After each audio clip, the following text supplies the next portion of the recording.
What's good, YouTube? It's your boy, NotSoTechnicalThomas. Shout out to all my FLYTEKS out there. Today, I'm going to be bringing you a really dope review of Amazon's lowest entry into the smart assistant, smart home automated market, the Amazon Echo Dot.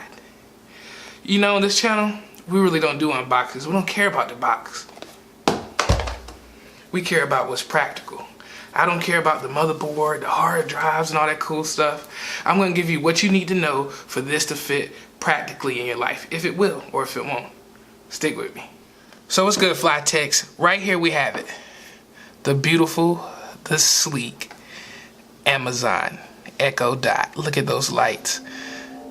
Woo! You hear it starting to purr? That's when you first started up.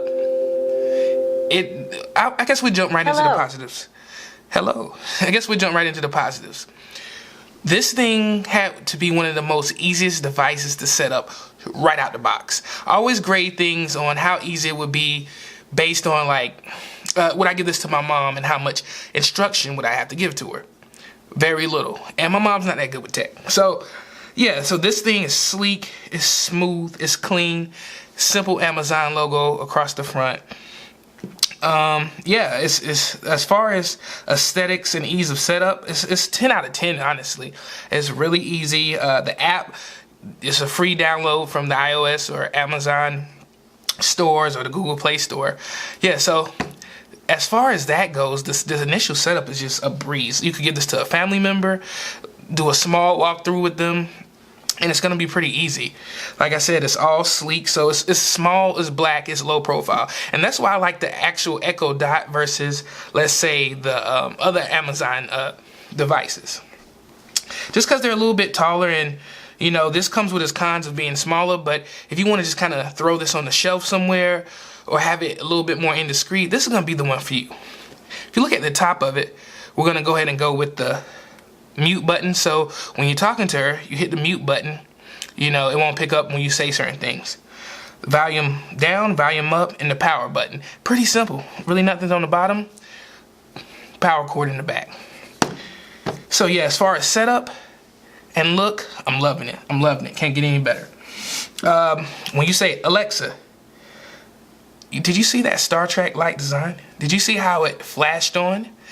That's what I've been ever since I was a kid. I wanted all that in the Jetsons movies and Star Trek. So I wanted that kind of Zordon feel when I walked through. So that's the dopest part of this to me, that Alexa.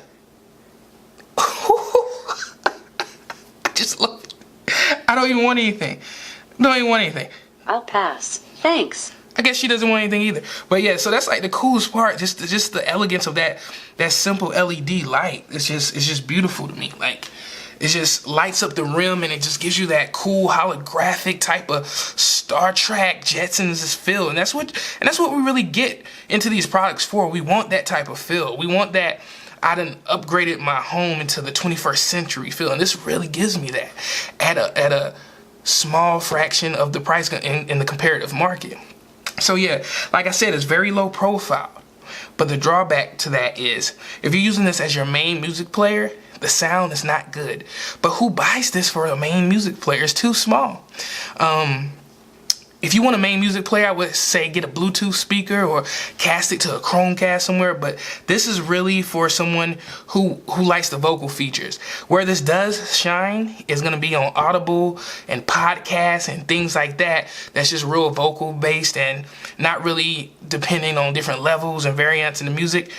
For someone who just really strictly wants vocal performances as far as podcasts. But if you're gonna be a music head, this is not gonna be the one for you.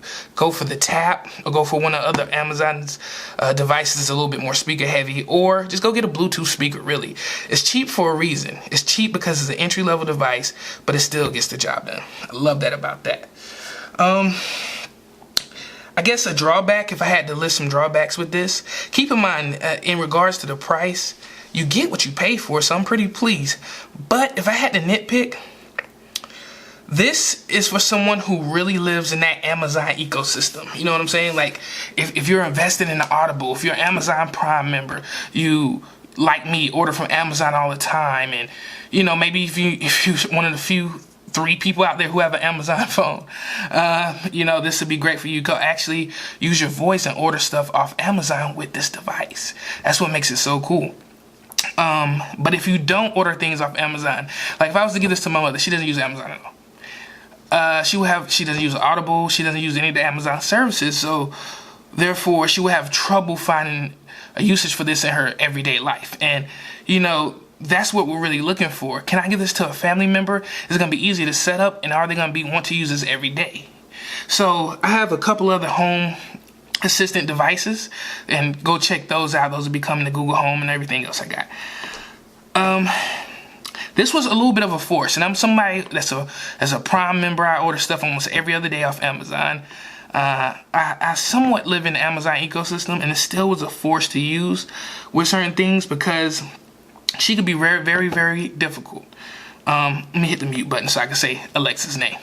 So certain things outside the Amazon ecosystem, like if I say Alexa, ask a question that you could tell that is very Google dependent, like something she would have to go to a search engine or something like that, it just wouldn't do good in comparative to my phone or another comparable device like this. So that was very disappointing.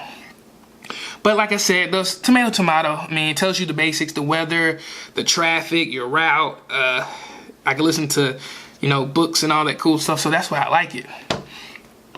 My biggest drawback, and this is not only with this one, but my biggest drawback with these, and I cannot figure out, I'm about to show you.